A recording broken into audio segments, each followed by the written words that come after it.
سوال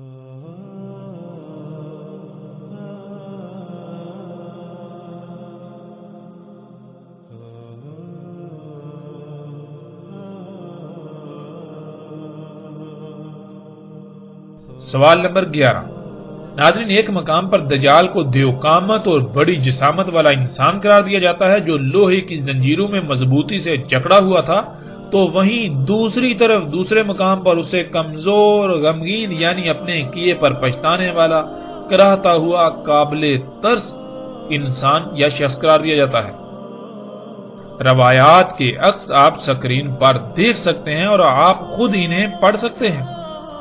ناظرین، یہ بھی ایک غیر معمولی تضاد ہے جس کا جواب دینا ایسے لوگوں کے بس سے باہر ہے، لیکن یہ علماء دجال ایک رخ کو سرے سے چھپا دیتے ہیں اور صرف دوسرے رخ کو ہی سامنے لاتے ہیں کہ وہ ایک بہت بڑا دیوقامت انسان تھا۔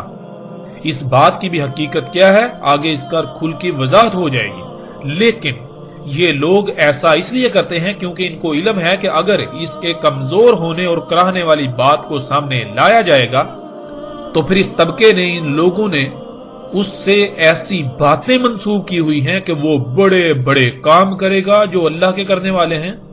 تو وہ کیسے کر سکتا ہے جو خود قابل ترس ہے، جو اپنی حالت کو ٹھیک نہیں کر سکتا، قابل ترس ہے، وہ کرا رہا ہے، چیخ رہا ہے، وہ بکا کر رہا ہے، وہ رب ہونے کا دعویٰ کیسے کر سکتا ہے؟ یوں اس سوال کا جواب یہ لوگ قیامت تک نہ دے سکتے تو سب سے بہتر انہیں یہی لگا کہ اس بات کو ہی چھپا دو، اس رخ کو چھپا دو، کیونکہ انہیں علم ہے کہ عام عوام ان کی محتاج ہے۔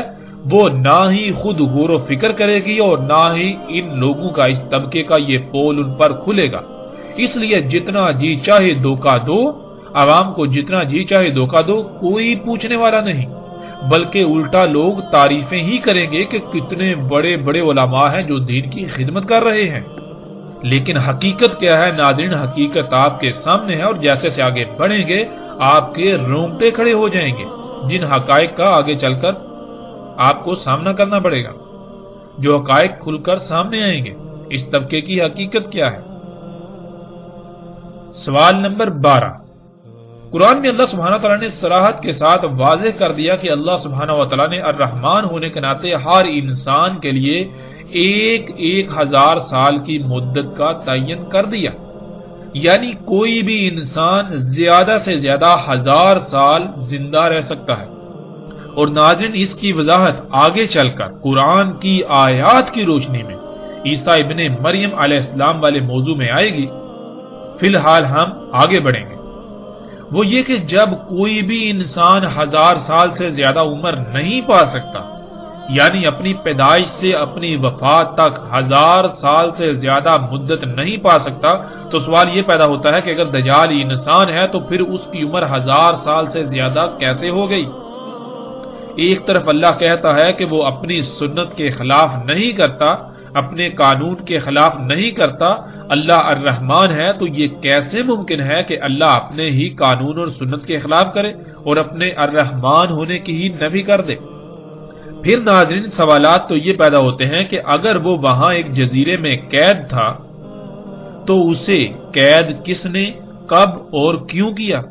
اگر یہ سب ایسا ہی تھا تو کیا اصحاب رسول کے اذہان میں یہ غیر معمولی سوالات پیدا نہ ہوئے؟ کیا انہوں نے اللہ کے نبی محمد صلی اللہ علیہ وآلہ وسلم سے ایسے سوالات نہ کیے کہ یا رسول اللہ صلی اللہ علیہ وآلہ وسلم، اس کو قید کب کیا گیا، کس نے قید کیا اور کیوں قید کیا، اسے قتل ہی کیوں نہ کر دیا گیا؟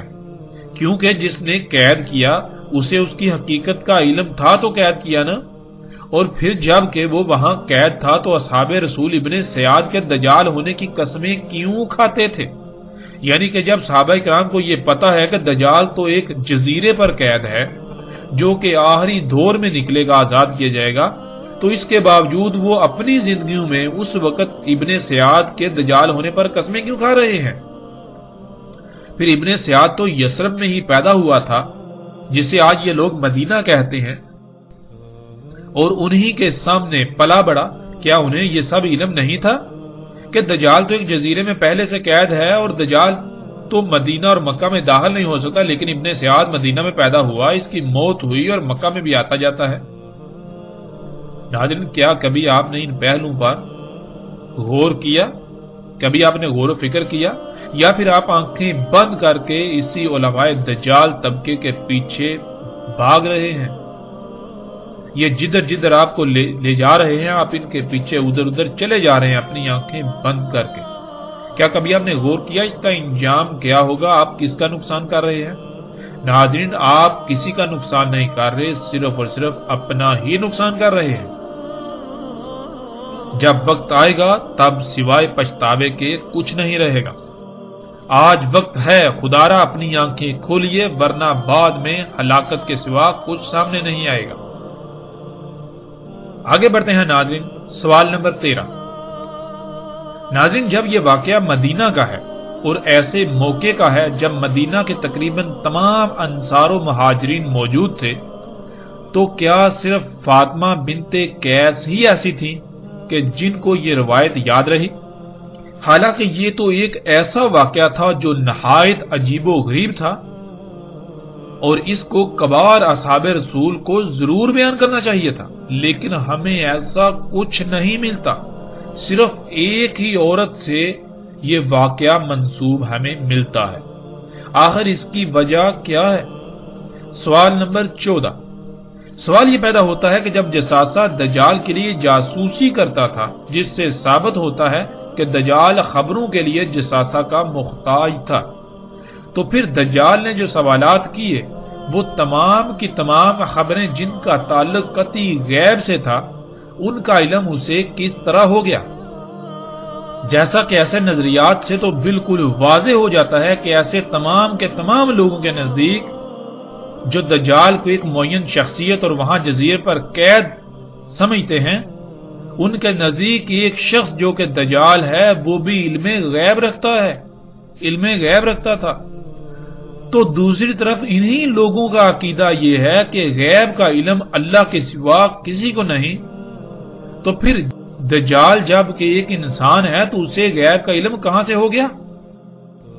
قرآن میں تو اللہ سبحانہ و تعالیٰ نے واضح کر دیا بالکل صراحت کے ساتھ کہ اللہ صرف اپنے چنیدہ رسولوں پر غیب میں سے کچھ ظاہر کرتا ہے۔ تو کیا دجال اللہ کا رسول ٹھہرا؟ کیا ناظرین کسی کے پاس اس سوال کا جواب ہے؟ خواہ کچھ بھی ہو جائے، کوئی بھی ایسا شخص جو دجال کے ایک انسان ہونے کا دعوے دار ہے، اس عقیدے نظریے پر ڈٹا ہوا ہے، قائم ہے، وہ اس سوال کا جواب نہیں دے سکتا۔ وہ قرآن کا کفر کر رہا ہے، اللہ کی آیات کا کفر کر رہا ہے، اللہ کے کلام قرآن کا الحکیم ہونے کا کفر کر رہا ہے۔ پھر ناظرین سوال نمبر 15۔ جب دجال کو سب علم ہے کہ وہ رب نہیں ہے، رب اللہ ہی ہے، اس کا انجام کیا ہے، تو اس کے باوجود وہ رب ہونے کا دعویٰ کیسے کر سکتا ہے؟ پھر ناظرین سب سے بڑی بات تو یہ ہے کہ رب کے معنی کیا ہے؟ ہمارا رب کون ہے؟ ہمارا رب اللہ ہے، یعنی ہمارا رب اللہ ہے تو اللہ ہمارا رب کیسے ہے؟ کیا اللہ نے کبھی زبان سے کہا جی میں تمہارا رب ہوں؟ رب تو کہتے ہیں وہ ذات جو کسی شے جب اس کا وجود نہیں ہوتا اسے وجود دیتی ہے، پھر اس کی تمام تر ضروریات اسے خلق کر کے مہیا کرتی ہے۔ کیا اس کے لیے فائدہ مند ہے، کیا نقصان دہ ہے؟ اس کے سواری کے ذرائع، اس کے کھانے پینے کی تمام حاجات، اس کی ضروریات پوری کرتی ہے وہ ذات، نہ کہ صرف زبان سے یہ کہنا جی میں تمہارا رب ہوں۔ آگے ناظرین سوال نمبر 16۔ جب دجال کو یہ بھی پہلے سے علم ہے کہ اسے مدینہ میں داخل نہیں ہونے دیا جائے گا، جیسا کہ جو ان لوگوں نے تراجم کیے ہوئے ان تراجم میں بالکل واضح ہے کہ دجال کو یہ علم ہے، دجال خود کہتا ہے کہ مجھے مدینہ میں داخل نہیں ہونے دیا جائے گا، مدینہ کے ہر رستے پر ملائکہ مامور ہوں گے، تو علم ہونے کے باوجود دجال مدینہ جانے کی کوشش کیوں کرے گا؟ یعنی ناظرین اگر آپ کو یہ یقین ہو، آپ کو پہلے سے یہ بتا دیا جائے کہ آپ یہ کام نہیں کر سکتے، یہ ممکن نہیں، اور آپ خود تسلیم کر رہے ہوں کہ آپ یہ کام نہیں کر سکتے، آپ خود تسلیم کر، اس کے باوجود آپ وہی کام کیوں کریں گے؟ کیا اس کا کوئی جواب ہے؟ سوال نمبر 17۔ جساسہ نے اس جزیرے پر موجود محل میں جانے کو کہا جس میں دجال قید تھا۔ یہاں سوال یہ پیدا ہوتا ہے کہ کیا کسی جزیرے پر تعمیر شدہ محل موجود ہے؟ اور پھر یہ بھی نہیں کہا جا سکتا کہ اللہ نے اس محل کو دنیا کے انسانوں سے چھپا کر رکھا ہے، کیونکہ اصل بات تو یہ سامنے آتی ہے کہ اس جزیرے تک کسی کی رسائی نہیں، اور اگر کسی کی رسائی ہو جائے تو وہ نہ صرف اس محل کو دیکھ سکتا ہے بلکہ اس میں داخل بھی ہو سکتا ہے، جیسے وہ لوگ جو اس جہاز میں سوار تھے اور اس جزیرے تک پہنچ گئے، اور آج زمین کا ایک ایک انچ ایسا نہیں ہے کہ جو انسان کی نظروں کے سامنے نہ ہو۔ اوپر سیٹلائٹ گھوم رہی ہے جو پل پل پوری زمین کے انگ انگ کی تصاویر بنا رہی ہے، اور اسی سیٹلائٹ کے بنائے ہوئے نقشے کو نہ صرف آج لوگ دیکھتے ہیں، استعمال کرتے ہیں، بلکہ وہ دنیا کا واحد مصدقہ ترین نقشہ ہے جسے گوگل ارتھ کا نام دیا جاتا ہے۔ سمندروں میں کوئی چھوٹے سے چھوٹا بھی جزیرہ ایسا نہیں ہے جس پر آج انسان جا نہ چکا ہو۔ اس کے باوجود نہ ہی کوئی ایسا محل کہیں ملتا ہے، اور نہ ہی کوئی ایسا شخص، اور نہ ہی کوئی ایسا جانور جسے جساسا کا نام دیا گیا۔ تو ناظرین، آخر ایسا کیوں؟ آخر وہ جزیرہ آج کہاں گیا؟ وہ محل کہاں گیا؟ اور اس میں قید دجال کہاں گیا؟ آج جب کوئی ایسا محل کہیں موجود ہی نہیں، اور اگر تھا تو پھر بغیر کسی شک و شبے کے ظاہر ہے محل تباہ ہو چکا، اور دجال نہ جانے کب کا آزاد ہو چکا۔ اور پھر حقیقت اگر یہی ہے تو پھر وہ دجال کہاں گیا؟ وہ دجال تو پھر آ کر بھی جا چکا، تو پھر کس دجال کا آج بھی انتظار کیا جا رہا ہے؟ اس روایت کی بنیاد پر دجال کو انسان ثابت کرنے اور انسان ہونے کا عقیدہ رکھنے والوں کی بھی حقیقت کھل کر آشکار ہو جاتی ہے کہ وہ محض نہ صرف خود کو دھوکے میں مبتلا کیے ہوئے ہیں بلکہ اکثریت کو بھی اسی دھوکے میں مبتلا کر کے ان کی دنیا اور آخرت تباہ کر رہے ہیں۔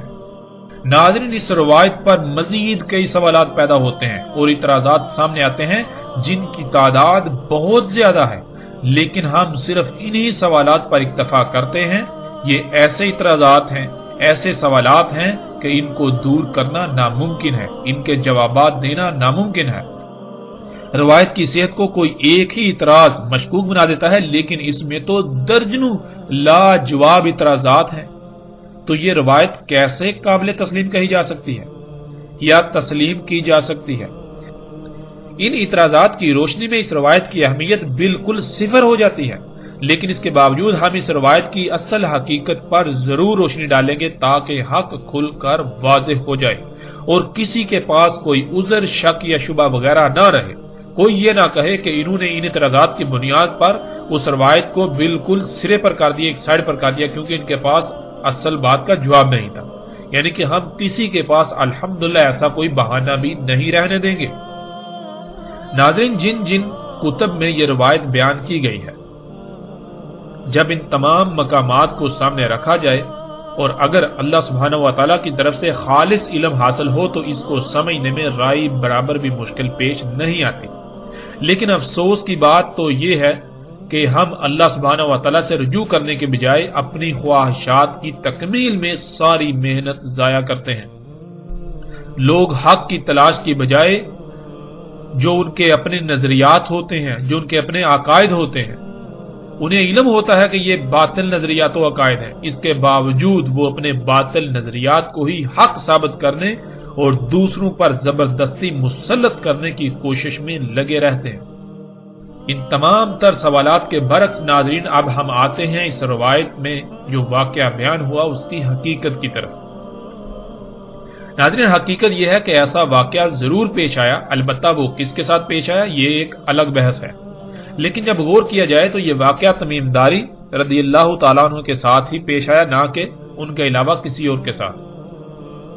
جب ہم آگے بڑھیں گے ذوالقرنین علیہ السلام کے موضوع پر جب بات ہوگی، یاجوج اور ماجوج کے موضوع پر بات ہوگی، تو پھر مزید ہم پر حقائق کھل کر سامنے آئیں گے جن کی روشنی میں بھی اس روایت کی حقیقت مزید واضح ہو جائے گی کہ ذوالقرنین علیہ السلام کون تھے۔ آگے آئندہ ایک ساتھ میں اس پر تفصیل سے بات ہوگی کہ ذوالقرنین سلیمان علیہ السلام تھے جنہوں نے ایک نہیں بلکہ 3 رکاوٹیں بنائی تھیں، 3 جو سد ہیں وہ تعمیر کی تھی۔ سب سے پہلے انہوں نے مغرب میں جسے برمودا ٹرائی اینگل کے نام سے جانا جاتا ہے وہاں ایک نحاس کی سد بنائی تھی، رکاوٹ بنائی تھی۔ نحاس کہتے ہیں جیسے یہ زمین کی مقناطیسی کشش ہے اس کو، پھر دوسری مشرق میں جسے شیطانی اسلحہ یا ڈریگن ٹرائی اینگل کے نام سے جانا جاتا ہے، جو کہ جاپان کے سمندر میں واقع ہے، وہاں ذوالقرنین سلیمان علیہ السلام نے ایک سد بنائی نحاس سے، وہ مادی نہیں یعنی غیر مادی تھی۔ تیسری، ان دو رکاوٹوں کے درمیان اس مقام پر جہاں دو چٹانوں کے درمیان ایک درا تھا اس کو بند کیا۔ ناظرین، اس پر تفصیل کے ساتھ آگے چل کر بات ہوگی ذوالقرنین علیہ السلام اور یاجوج اور ماجوج کے موضوع پر آئندہ ایک ساتھ میں۔ مغرب اور مشرق والی صدعین یعنی دو رکاوٹیں مادی نہیں تھی بلکہ وہ غیر مادی تھیں جن کو نحاس کہا گیا۔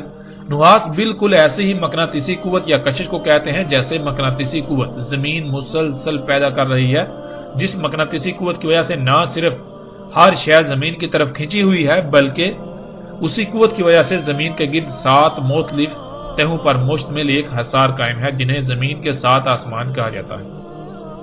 زمین کی مقناطیسی قوت کا ایک نارتھ یعنی شمال پول ہے اور ایک ساؤتھ یعنی جنوبی پول ہے۔ زمین کی مقناطیسی قوت کے شمال اور جنوب پول کی وجہ سے کمپاس کی سوئی کا رخ شمال اور جنوب کی طرف رہتا ہے، کیونکہ کمپاس میں موجود مقناطیسی ٹکڑا جس پر سوئی چپکی ہوتی ہے اس کو دونوں طرف سے زمین کی مقناطیسی قوت مخالف سمت میں دھکیلتی ہے۔ جیسے مقناطیس کے دو ٹکڑوں کو ایک ہی سمت میں آمنے سامنے لایا جائے تو ایک دوسرے کو دور دھکیلتے ہیں، بالکل اس طرح کمپاس میں موجود مقناطیسی ٹکڑا اس ٹکڑے کو دونوں طرف سے زمین کی مقناطیسی قوت مخالف سمت دھکیلتی ہے، جس سے اس کا رخ شمال اور جنوب کی طرف ہو جاتا ہے اور سوئی وہیں ٹھہر جاتی ہے۔ لیکن اگر کمپاس کسی ایسی جگہ پر رکھا جائے جہاں زمین کی مقناطیسی قوت کے علاوہ ایک اور مقناطیسی قوت موجود ہو، بالکل وہی مقناطیسی قوت جو زمین سے نکل رہی ہے، جو زمین کی مقناطیسی قوت ہے، لیکن اس کا رخ زمین کی مقناطیسی قوت کے متضاد ہو یعنی اس کا مشرق اور مغرب پول ہو، تو کمپاس کی سوئی کسی ایک جگہ پر نہیں ٹھہرے گی بلکہ وہ تھرتھرانا شروع کر دے گی، وہ پزل ہو جائے گی، کیونکہ زمین کی مقناطیسی قوت اسے کہہ رہی ہے کہ تم نے اپنا رخ شمال اور جنوب کی طرف کرنا ہے، لیکن جو دوسری مقناطیسی قوت اس مقام پر موجود ہے جس کا پول مشرق اور مغرب ہے، وہ کیا کہے گی، وہ اسے حکم دے گی، وہ اس کے اوپر دباؤ ڈالے گی، تم نے اپنا رخ جو ہے مشرق اور مغرب کی طرف کرنا ہے۔ اب دونوں کے درمیان وہ پزل ہو جائے گی، اس طرح جو کمپاس کی سوئی ہے وہ تھرتھرانا شروع کر دے گی۔ ناظرین، اب تصور کیجئے کہ آپ کے پاس ایسی مقناطیسی قوت پیدا کرنے کی صلاحیت ہو اور آپ ایسی مقناطیسی قوت یعنی نحاس خلق کریں جس کا ایک پول مشرق اور دوسرا مغرب کی سمت ہو، یعنی زمین کے پولز کے متضاد ہو، تو زمین کی مقناطیسی قوت اور آپ کی خلق کردہ مقناطیسی قوت کے عین وسط میں اگر کوئی انسان پہنچ جائے یا کوئی بھی شے پہنچ جائے تو وہ شے وقت کی قید سے آزاد ہو جائے گی، اس کے لیے ماضی، حال، مستقبل ختم ہو جائے گا۔ اگر آپ اس نقطے پر پہنچ جائیں تو آپ وقت کی قید سے آزاد ہو جائیں گے اور آپ ماضی، حال یا مستقبل کو جاگتے ہوئے ایسے دیکھ سکیں گے جیسے انسان رات کو خواب میں کچھ دیکھتا ہے، یعنی آپ بالکل ایک ایسی کیفیت میں چلے جائیں گے جیسے کہ آپ خواب دیکھ رہے ہوتے ہیں، لیکن حقیقتاً وہ خواب نہیں ہوگا، آپ حقیقتاً وہ سب کچھ دیکھ رہے ہوں گے لیکن وقت کی قید سے آپ آزاد ہو چکے ہوں گے۔ اور جب آپ اس نقطے سے، اس مقام سے باہر نکلیں گے تو آپ اسی وقت میں آ جائیں گے، یعنی بالکل سیم وہی وقت ہوگا جس وقت میں آپ اس نقطے میں داخل ہوئے تھے، یعنی وقت گزرا ہی نہیں ہوگا۔ اور ناظرین، اس بات کو دنیا کا کوئی ایسا سائنسدان بھی غلط ثابت نہیں کر سکتا جو ایسے پروجیکٹ پر کام کر رہا ہے، اور اس پر اس وقت امریکہ، روس، جاپان اور چین بہت شدت سے کام کر رہے ہیں۔ الٹا یہ ان کے لیے ایک عظیم راز ہے، عظیم راز سے پردہ اٹھنا ہوگا، لیکن اس راز کے کھلنے سے اب ان کو کوئی فائدہ نہ ہوگا کیونکہ اب تباہی سر پر آ چکی ہے۔ ناظرین، تمیم داری رضی اللہ تعالیٰ عنہ مشرق کی طرف ڈریگن ٹرائی اینگل میں اپنے جہاز میں سفر کر رہے تھے اور وہیں ان کا جہاز گم ہو گیا اور وہ اس نقطے میں داخل ہو گئے تھے جو ذوالقرنین سلیمان علیہ السلام کی خلق کردہ نحاس یعنی مقناطیسی قوت اور زمین کی مقناطیسی قوت کا عین وسط تھا۔ جب وہ اس نقطے میں داخل ہوئے تو وہ وقت کی قید سے آزاد ہو گئے اور انہوں نے مستقبل کو اپنی آنکھوں سے جاگتے ہوئے بالکل ایسے دیکھا جیسے کہ آپ خواب دیکھتے ہیں۔ آج جو کچھ ہو رہا ہے وہ سب انہوں نے اپنی آنکھوں سے دیکھا۔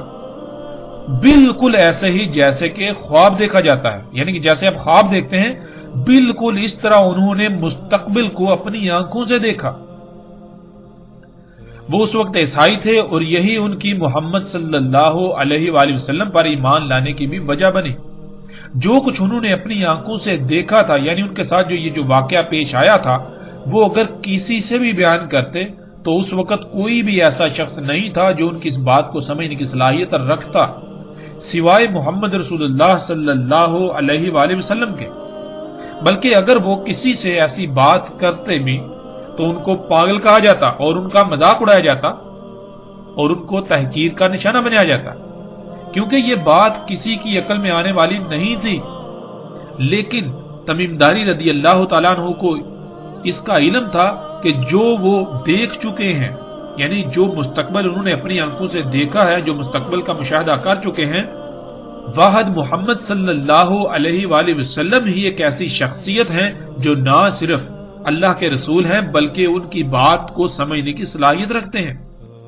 اسی وجہ سے جب وہ واپس پہنچے تو سیدھے رسول اللہ صلی اللہ علیہ وآلہ وسلم کو یہ سارا قصہ سنایا، یہ سارا واقعہ سنایا کہ انہوں نے مستقبل کو اپنی آنکھوں سے دیکھا کہ دنیا کے کیسے کیسے حالات بدلیں گے، اور بالآخر دجال یعنی ٹیکنالوجی، جنہیں آج مشینیں اور جدید ایجادات کا نام دیا جاتا ہے یا نام دیے جاتے ہیں، پوری دنیا کو اپنے لپیٹ میں لے لے گا۔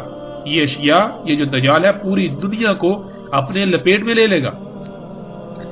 رسول اللہ صلی اللہ علیہ وآلہ وسلم یہ سارا واقعہ سننے کے بعد تمیم داری رضی اللہ تعالیٰ عنہ کو سب کے سامنے لائے اور ان کو سب کے سامنے واقعہ بیان کرنے کا کہا۔ لیکن اس سے پہلے رسول اللہ صلی اللہ علیہ وآلہ وسلم نے ان کو بتا دیا تھا کہ کیسے الفاظ استعمال کرنے ہیں، کیونکہ اگر جو کچھ دیکھا تھا وہ سب ویسے ہی بیان کیا جاتا تو کسی کی بھی عقل میں بات نہ آتی، کیونکہ اس وقت آج ان ایجادات کے بارے میں تصور کرنا بھی محال تھا۔ اس لیے اس سارے واقعے کو کیسے بیان کرنا ہے، کیسے الفاظ استعمال کرنے ہیں، رسول اللہ صلی اللہ علیہ وآلہ وسلم نے وہ تمام الفاظ تمیم داری رضی اللہ تعالیٰ عنہ کو بتائے، یعنی کہ بالکل ایسے ہی جیسے کہ ماضی میں بہت کچھ ہوا، بہت بڑے بڑے واقعات ہوئے، لیکن قرآن میں اللہ سبحانہ و تعالیٰ نے ان واقعات کو اپنے الفاظ میں بیان کیا۔ مثال کے طور پر جب قرآن یہ کہتا ہے کہ وہ جو قوم تھی جہاں ذوالقرنین علیہ السلام گئے تھے، جن کو یاجوج اور ماجوج سے بچانا تھا، وہ قوم تو کسی بھی قسم کی کوئی بات سمجھنے کی صلاحیت ہی نہیں رکھتی تھی، وہ بات سمجھنے کے قریب ہی نہیں تھی۔ لیکن اس کے برعکس قرآن میں کیا لکھا ہے؟ قرآن میں تو بالکل واضح لکھا ہے، قالوا یا ذوالقرنین ان یاجوج و ماجوج مفسدون فی الارض، انہوں نے کہا کہ ذوالقرنین، یاجوج اور ماجوج جو ہیں وہ تو زمین میں فساد کرتے ہیں۔ تو پھر انہوں نے یہ کیسے کہہ لیا جب وہ کوئی بات سمجھنے کے قابل ہی نہیں تھے، بات سمجھنے کے قریب، تو انہوں نے عربی میں کیسے کہہ دیا؟ نہیں، یہ ان کے الفاظ نہیں ہیں، بلکہ یہ قرآن میں اللہ کے الفاظ ہیں۔ وہ واقعہ اس وقت جو پیش آیا، اللہ سبحانہ و تعالیٰ نے قرآن جو کہ اللہ کا کلام ہے اپنے الفاظ میں اسے بیان کیا۔ تو بالکل ناظرین اسی طرح وہ جو واقعہ تمیم داری رضی اللہ تعالیٰ عنہ کے ساتھ پیش آیا، رسول اللہ صلی اللہ علیہ وآلہ وسلم نے تمیم داری رضی اللہ تعالیٰ عنہ کی یہ رہنمائی کی کہ لوگوں کو یہ واقعہ کن الفاظ میں بتانا ہے تاکہ انہیں نہ تو کسی قسم کی کوئی پریشانی کا سامنا کرنا پڑے اور نہ ہی ان کے لیے یہ گمراہی کا باعث بنے، بلکہ الٹا یہ جب آئندہ جب دجال آئے گا تو اس وقت کے لوگوں کے لیے یہ بات فائدہ مند ہو۔ اور ناظرین روایت میں استعمال ہونے والے الفاظ یہ سب حقیقت کھول کر بیان کرتے ہیں جن کا آگے صراحت کے ساتھ ذکر آئے گا۔ جیسے کہ انہوں نے کہا ہم الدین میں داخل ہوئے۔ ناظرین الدیر کے لفظ الدیر کے دو معنی ہیں۔ اس کا ایک معنی ہے ایسا نقطہ یا مقام جو کسی شے کو تسلسل کے ساتھ اچانک انتہائی تیز رفتار سے باہر نکال دے، مثلا جیسے بندوق سے فائر کیا جاتا ہے تو گولی کے خول سے اچانک اس کا سکہ انتہائی تیز رفتاری سے باہر نکل جاتا ہے اور مسلسل آگے سفر کرتا ہے۔ اور ناظرین لفظ الدیر کے دوسرے معنی ہیں ہر طرف سے بند ایک سرنگ کے، یعنی کہ ہر طرف سے بند جیسے کوئی غار ہوتا ہے، لمبا غار لمبائی پر مشتمل، جیسے کوئی سرنگ ہوتی ہے جو ہر طرف سے بند ہو۔ اب ناظرین یہاں ہم پہلے معنی کو لیں گے اور اس کے بعد آگے جا کر دوسرے معنی کو بھی لیں گے۔ الدیر یہی وہ مقام تھا جہاں جہاز گم ہونے کے بعد وہ پہنچے، اور اس مقام نے انہیں اچانک باہر نکال دیا، یعنی وہ وقت کی قید سے آزاد ہو گئے، وقت کی قید سے نکل گئے۔ جیسے آپ جب رات کو سوتے ہیں، ناظرین جب غور کریں، جب آپ رات کو سوتے ہیں تو آپ ایک خواب دیکھتے ہیں، خواب کے اندر آپ سالوں کی زندگی گزارتے ہیں، یعنی کہ آپ دیکھیں کہ آپ خواب میں بادشاہ بن گئے، کسی ملک کے سربراہ بن گئے، یا آپ جہاز اڑا رہے ہیں، یا آپ کوئی بھی کام کر رہے ہیں، تو خواب میں آپ ایک لمبی زندگی جی رہے ہوتے ہیں۔ خواب میں آپ دیکھتے ہیں کہ خواب میں آپ کئی سال کا وقت گزارتے ہیں، لیکن جب آپ کی آنکھ کھلتی ہے تو حقیقت کیا نکلتی ہے کہ صرف چند لمحے ہی ابھی گزرے ہوئے ہوتے ہیں، یعنی کہ چند لمحوں میں آپ نے سالوں پر محیط وقت کو ایسے دیکھا جیسا کہ آپ کے ساتھ وہ پیش آ رہا تھا، آپ اس میں موجود تھے۔ ناظرین بالکل اسی طرح الدیر کہتے ہیں ایسے مقام کو، جب آپ ایسے مقام پر پہنچیں تو آپ یہ جو دنیاوی شعور ہے اس سے نکل کر دوسرے شعور میں چلے جائیں، جیسے خواب میں ہوتا ہے۔ آپ چارپائی پہ ہوتے ہیں، سوتے ہیں، تو جب خواب میں بالکل اسی طرح ہو، وہ مقام جو آپ کو ایسی حالت میں دھکیل دے، ایسی حالت میں لے جائے۔ تو ناظرین تمیم داری رضی اللہ تعالیٰ عنہ جب جہاز کے گم ہونے کے بعد اس مقام پر پہنچے تو وہ وقت کی قید سے آزاد ہو گئے، یعنی کہ جیسے آپ خواب دیکھتے ہیں بالکل اسی طرح انہوں نے مستقبل کو اپنی آنکھوں سے دیکھا، بالکل ایسے دیکھا جیسے کہ اسی وقت میں وہ موجود ہیں، یعنی جیسے آپ خواب دیکھتے ہیں بالکل عین اسی طرح انہوں نے مستقبل میں آنے والے تمام حالات و واقعات کو دیکھا۔ انہوں نے مستقبل کی 14-15 صدیوں کا مشاہدہ کیا جیسے آپ خواب دیکھتے ہیں۔ انہوں نے اس وقت سے لے کر دجال تک کا وقت اپنی آنکھوں سے دیکھا کہ دنیا میں کیا کیا تبدیلیاں رونما ہوں گی، کہ کون کون سی وجوہات دجال کے نکلنے کا باعث بنے گی۔ دجال جو کہ ہر لحاظ سے واضح ہو چکا کہ یہ ٹیکنالوجی ہے، یہ موجودہ ایجادات ہیں، یہ دجال ہے جنہیں انسان اپنے لیے مسیحا یعنی فائدہ مند سمجھتا ہے، آسائشیں سہولتیں سمجھتا ہے، لیکن در حقیقت یہ تمام ایجادات مسیحا نہیں ہے، بلکہ انہی کی وجہ سے دنیا آج ہر طرح کے عذابوں، زلزلوں، سیلابوں، طوفانوں، بیماریوں، تباہیوں، مصیبتوں اور طرح طرح کی آزمائشوں کا شکار ہے، اور اسی کی وجہ سے ساتھ آئے گی، یعنی وہ عظیم زلزلہ آئے گا کہ جس میں تمام کے تمام انسان مارے جائیں گے اور زمین جہنم بن جائے گی۔ رسول اللہ صلی اللہ علیہ وآلہ وسلم کے الفاظ میں انہوں نے اس سارے واقعے کو یوں بیان کیا جسے ہم ایک مثال سے سمجھ لیتے ہیں۔ مثلا کچھ لوگ ہیں جو پہلی بار 1 سے 100 تک گنتی سیکھ رہے ہیں۔ ناظرین تصور کریں باقی سب ابھی 60 پر ہیں، یعنی 60 تک گنتی سیکھ پائے، لیکن آپ ان میں سب سے پہلے 100 تک گنتی سیکھ لیتے ہیں، یعنی کہ آپ نے 100 تک سیکھ لی۔ باقی لوگ ابھی 60 تک پہنچے لیکن آپ 100 تک پہنچ گئے۔ اب آپ اس کو یوں بیان کرتے ہیں کہ میں نے اپنی تعلیم کا سفر کیا، میں نے اپنی تعلیم کا سفر شروع کیا اور کافی آگے گیا تو میری کسی سے ملاقات ہوئی۔ میں نے اس سے پوچھا کہ تم کون ہو؟ اس نے جواب دیا میں 100 ہوں، یعنی 100 کا ہندسہ ہوں، اور ان قریب میں تمہارے سامنے آ جاؤں گا۔ اب 100 کا ہندسہ یہ بتاتا ہے کہ وہ کب تک سامنے آئے گا، یعنی کیا کیا اس سے پہلے ہونا لازم ہے کہ وہ اس کے بعد سامنے آئے گا۔ 100 کا ہندسہ اب آپ سے پوچھتا ہے کیا تم نے سکول میں داخلہ لے لیا؟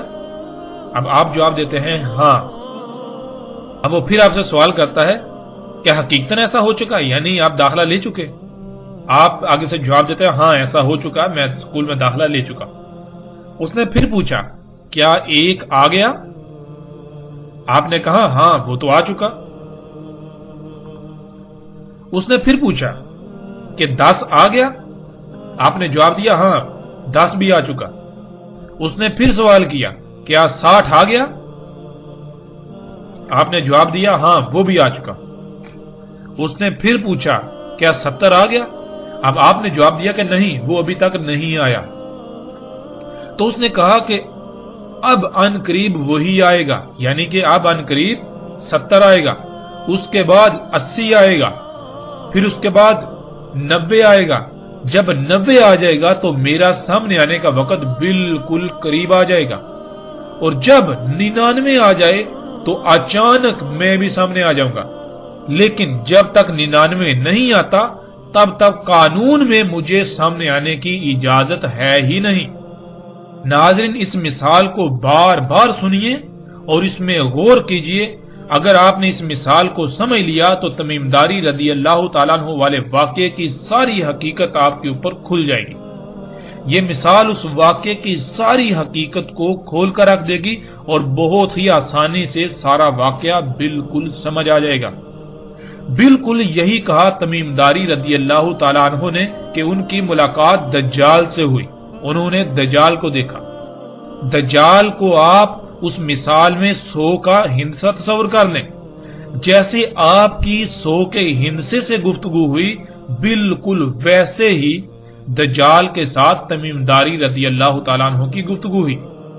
یعنی حقیقتاً ایسی کسی گفتگو کا کوئی وجود نہیں ہے، ایسی کوئی گفتگو نہیں ہوئی، بلکہ ان کے ساتھ جو واقعہ پیش آیا، جو انہوں نے مستقبل کو اپنی آنکھوں سے دیکھ لیا، جو کہ باقی ابھی نہیں دیکھ سکتے، باقی جیسے انسان آئیں گے وہ دیکھیں گے، لیکن وہ پہلے ہی وہ سارے حالات و واقعات دیکھ چکے۔ اس سب کو سامنے عام سطح پر بیان کرنا تھا تاکہ اصل مقصد سب سمجھ جائیں، تو اس کو اس طرح حکمت کے ساتھ بیان کیا کہ دجال آئے گا، لیکن کب آئے گا؟ تمیم داری رضی اللہ تعالیٰ عنہ نے باقی سب سے پہلے ہی اسے دیکھ لیا۔ رسول اللہ صلی اللہ علیہ وآلہ وسلم کے بتائے ہوئے الفاظ میں انہوں نے بتایا کہ انہوں نے سوال کیا کہ کیا عربوں میں نبی آ گیا؟ ہم نے کہا ہاں آ گیا۔ اس نے پھر سوال کیا کیا انہوں نے اس کی اطاعت کی یا نافرمانی؟ ہم نے کہا اطاعت کی۔ دجال نے کہا اسی میں ان کے لیے خیر ہے۔ اب یہاں یہ ذہن میں رکھیں، دجال خیر نہیں بلکہ شر اکبر ہے۔ دجال سے بڑا شر اور کوئی نہیں ہے جب سے انسانوں کو دنیا میں لایا گیا۔ تو اس نے کہا کہ اسی میں ان کے لیے خیر ہے، اس کا مطلب یہ ہے کہ جب تک محمد رسول اللہ صلی اللہ علیہ وآلہ وسلم کی اطاعت ہوگی، انہی کی لائی ہوئی دعوت پر عمل کیا جائے گا، یعنی دنیا کو فطرت پر رکھا جائے گا، اسی میں انسانوں کے لیے خیر ہوگی۔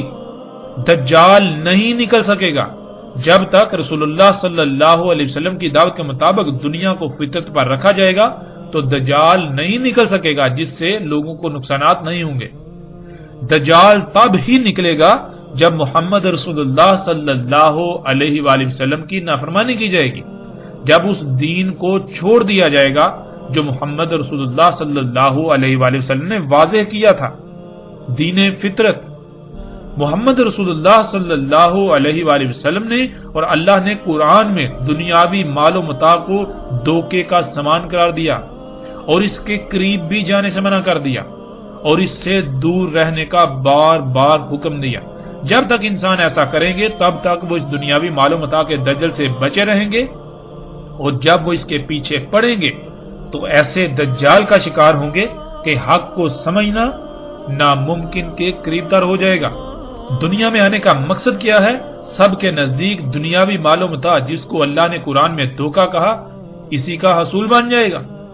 رسول اللہ صلی اللہ علیہ وآلہ وسلم نے بتا دیا تھا کہ کب تک ان کی اطاعت کی جائے گی، جیسے کہ اطاعت کرنے کا حق ہے۔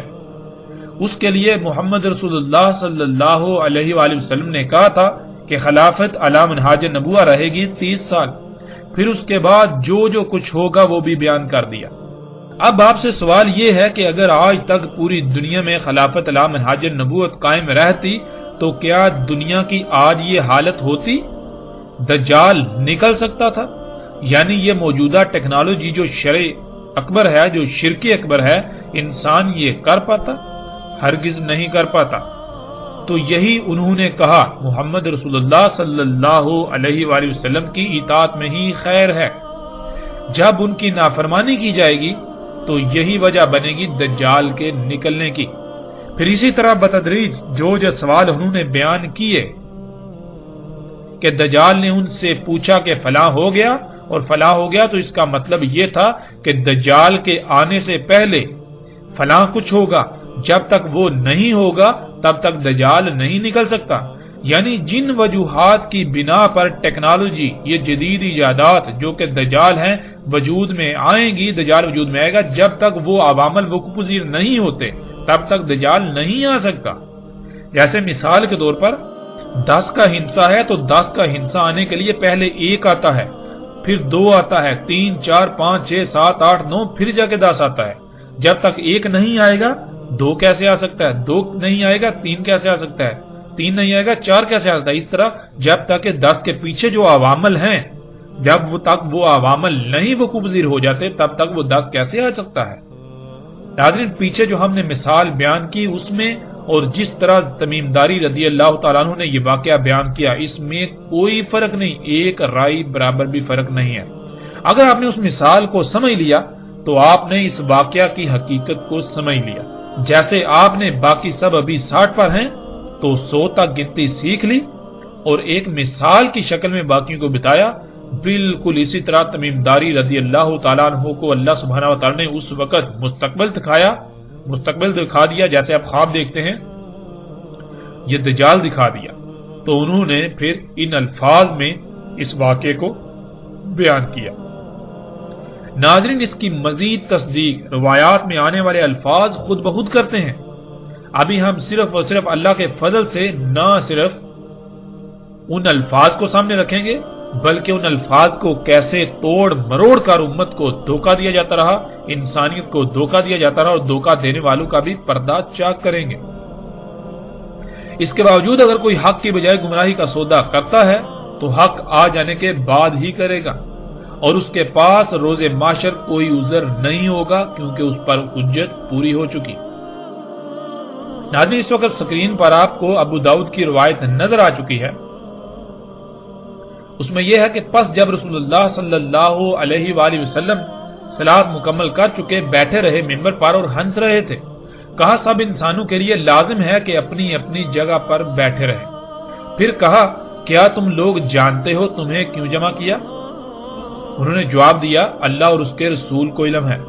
رسول اللہ صلی اللہ علیہ وآلہ وسلم نے کہا میں نے تمہیں رہب یا رغبت دلانے کے لیے جمع نہیں کیا، اور لیکن تمہیں اس لیے جمع کیا کہ تمیم داری ایک نصرانی شخص تھے، پس وہ میرے پاس آئے، پس میری بیعت کی اور خود کو میرے حوالے کر دیا یعنی سرنڈر کر دیا، اور مجھے بیان کیا ایک حادثہ یعنی ایک واقعہ جو اس کے ساتھ پیش آیا، اس نے وہ میرے ساتھ بیان کیا جو بالکل ویسا ہی ہے جیسا میں تم سے بیان کر چکا ہوں دجال کے بارے میں۔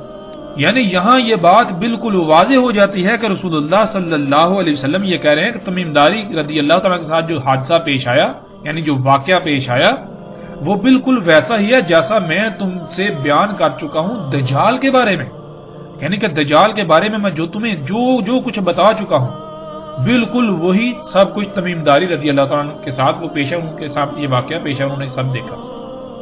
انہوں نے مجھے بتایا کہ وہ سوار تھے سمندری کشتی میں لخم اور جزام کے 30 افراد کے ساتھ، بس انہیں آ لیا لہر انہیں اور مہینہ بھر موجوں میں گرے رہے اور سورج کے غروب ہونے کے وقت ایک جزیرے کی طرف جا لگے،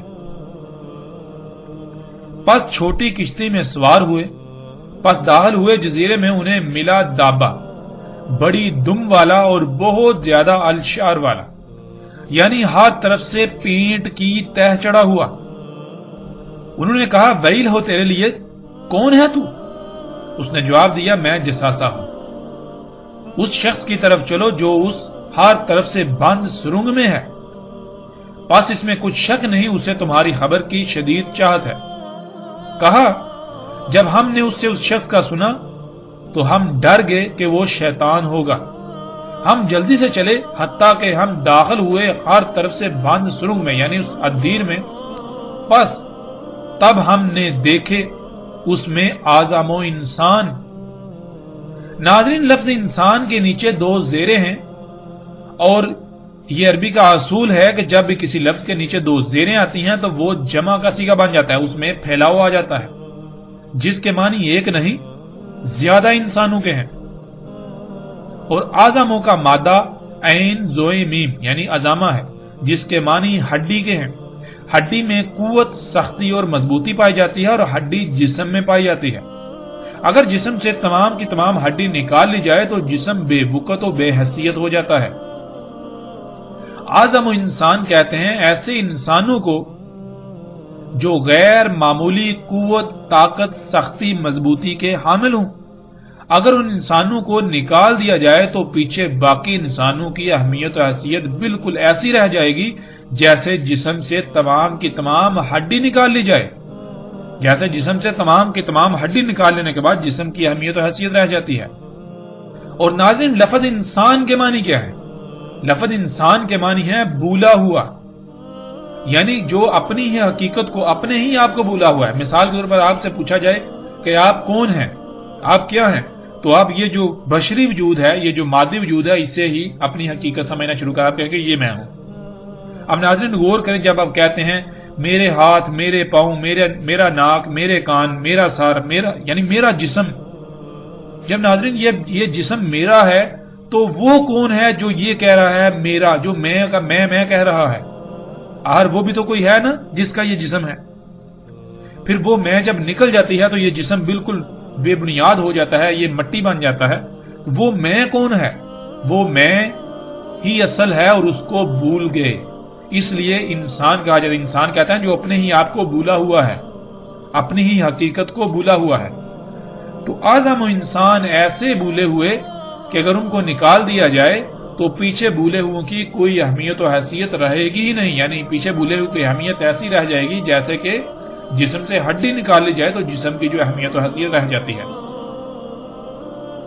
کہا اس نے میں جساسا ہوں، اس محل میں چلے جاؤ۔ پس جب میں اس میں گیا تب وہاں شخص تھا جو اپنی نرم مواد والی سیٹ پر، کرسی پر لوہے والے پٹو میں بہنے کی طرح دوڑتا ہوا، جیسے جانور جنسی حاجت پوری کرنے کے لیے مادہ پر سوار ہوتا ہے، اس طرح آسمان اور زمین کے درمیان کر رہا تھا۔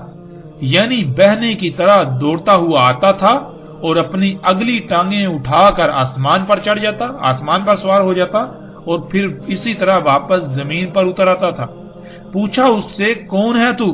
پس اس نے جواب دیا میں دجال ہوں۔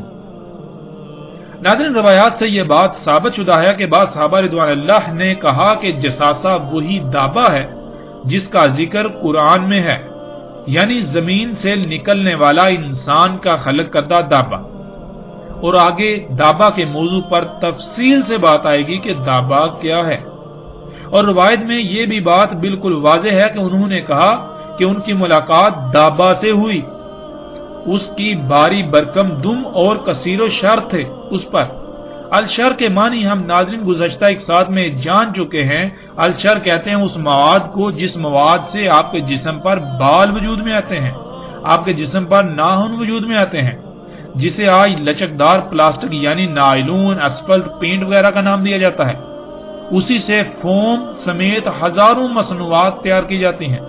اگر کسی بھی قسم کا کوئی شک رہے تو ایک روایت میں رسول اللہ صلی اللہ علیہ وآلہ وسلم کے الفاظ موجود ہیں آخری زمانے میں ہونے والی بارشوں کے حوالے سے، جسے آپ سکرین پر دیکھ سکتے ہیں۔ رسول اللہ صلی اللہ علیہ وآلہ وسلم نے کہا نہیں قائم ہوگی ساتھ حتیٰ کہ بارشیں ہوں گی، ان میں سے نہیں بچے گا کوئی گارے کا گھر سوائے اس کے جو الشر کے بنے ہوئے ہوں گے۔ اسی طرح ناظرین ایک اور روایت بھی ہے جس کا مفہوم کچھ یوں ہے کہ رسول اللہ صلی اللہ علیہ وآلہ وسلم نے کہا کہ ان بارشوں میں سے کوئی گھر نہیں بچے گا جس کی چھت سلامت رہے سوائے ان گھروں کے جن کی چھتیں الشر کی بنی ہوئی ہوں گی، جس کا ترجمہ یہ کیا جاتا ہے کہ جن گھروں کی چھتیں بالوں کی بنی ہوئی ہوں گی وہ چھتیں بچ جائیں گی، وہ گھر بچ جائیں گے، باقی سب گھر جو ہیں ان بارشوں میں بہہ جائیں گے۔ ناظرین اب کوئی بھی عقل رکھنے والا انسان یہ تسلیم نہیں کر سکتا کہ بالوں کی چھتیں بن سکتی ہیں، یعنی ان بالوں کی چھتیں جو جسم پر اگتے ہیں۔ لیکن جب ہم عربی کو عربی سمجھیں تو ہم پر واضح ہو جائے گا کہ الشر اس مواد کو کہتے ہیں جس سے بال وجود میں آتے ہیں، اور اسی مواد سے آج پوری دنیا میں چھتیں بنائی جا رہی ہیں جن پر بارشیں اثر انداز نہیں ہوتی۔ جیسا کہ گزشتہ ساتھ میں یہ بات واضح ہو چکی ہے کہ خام تیل سے بننے والی مصنوعات سے چھتیں بھی بنائی جا رہی ہیں۔ یہ دابہ ہوائی جہاز تھا، اور گزشتہ ایک ساتھ میں دجال کے حمار پر بھی اس کی بات ہو چکی، مختصراً اس پر بات ہو چکی۔ جیسے ہم آگے بڑھیں گے، جب دابے کا موضوع آئے گا، دابا من الارض یا دابا فی الارض والا، تو اس میں تفصیل کے ساتھ یہ بات واضح ہو جائے گی کہ دابا کیا ہے۔ وہ دابا جس سے تمیم داری رضی اللہ تعالیٰ عنہ کی ملاقات ہوئی، وہ یہ ہوائی جہاز تھا جس کی باری برکم دم اور اس پر کثیر و شر یعنی ہر طرف سے پینٹ چڑھا ہوا تھا، پینٹ ہوا تھا۔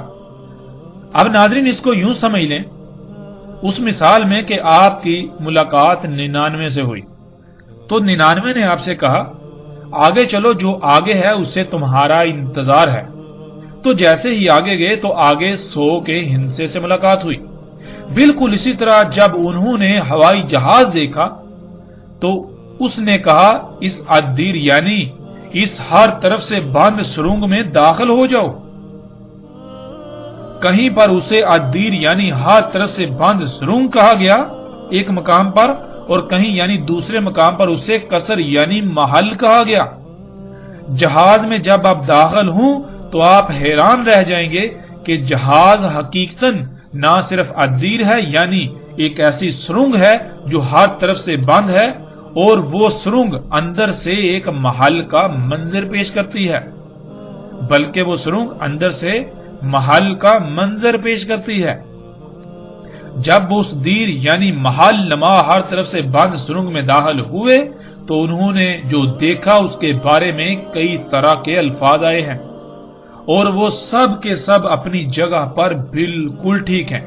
اب سب سے پہلے ہم یہ دیکھتے ہیں کہ آج تک ان الفاظ کو کیسے بیان کیا گیا جو اندر موجود انسان کے بارے میں استعمال کیے گئے۔